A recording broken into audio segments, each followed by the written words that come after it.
Poursuite des consultations présidentielles pour la deuxième semaine. Ce lundi 8 juin 2015, l'honorable Léon Kengo Adondo était au Palais de la Nation à la tête de la délégation du regroupement politique opposition républicaine pour partager sa vision avec le chef de l'État en perspective du dialogue national. Pour l'opposition républicaine, le financement des élections provinciales demeure la préoccupation majeure. Et moi je considère que ces élections, pour qu'elles puissent être apaisées, doivent répondre à certaines exigences. La première exigence, les élections demandent beaucoup d'argent. Lorsque je me retourne en direction du budget 2015, les ressources qui ont été allouées pour les élections 2015 ne sont pas suffisantes.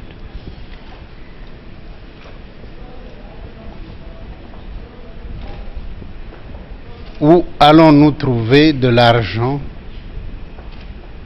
pour organiser les élections qui sont prévues en 2015, les élections locales, provinciales, sénatoriales, des gouverneurs?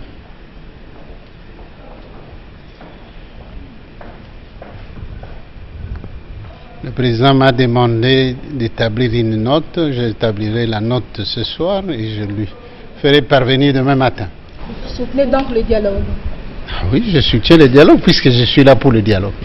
La société civile conduite par Mme Cathy Kalanga est venue exprimer au président de la République son soutien au dialogue national. Ainsi, pour mettre tout le monde autour d'une même table, elle propose une facilitation bipartite. Parce que ça a toujours été le combat de la société civile, un dialogue pour vivre dans la paix.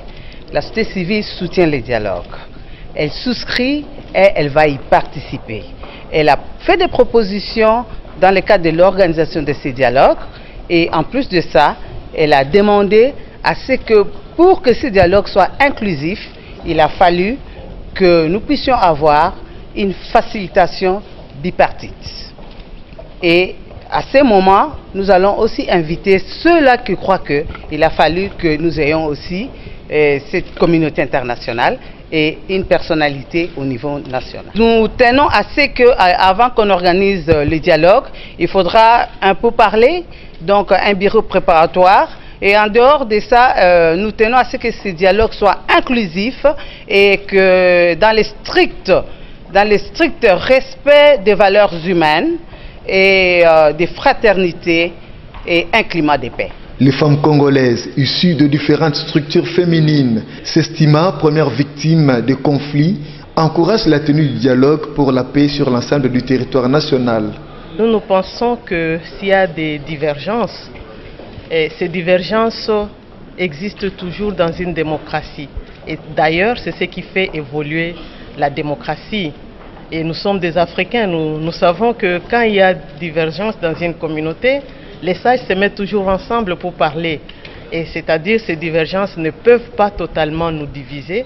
Nous attendons que les acteurs se retrouvent et que nous puissions parler parce que c'est notre pays. Nous ne devons pas attendre qu'il y ait quelqu'un d'autre qui vienne construire ou gérer nos divergences. Nous pouvons seuls gérer nos divergences parce que nous en sommes capables.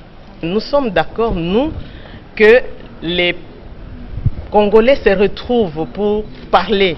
Parce que nous, les femmes, nous ne voulons pas rentrer dans un cycle de violence. Parce que nous connaissons les prix de la paix, nous, les femmes. Nous savons ce que c'est.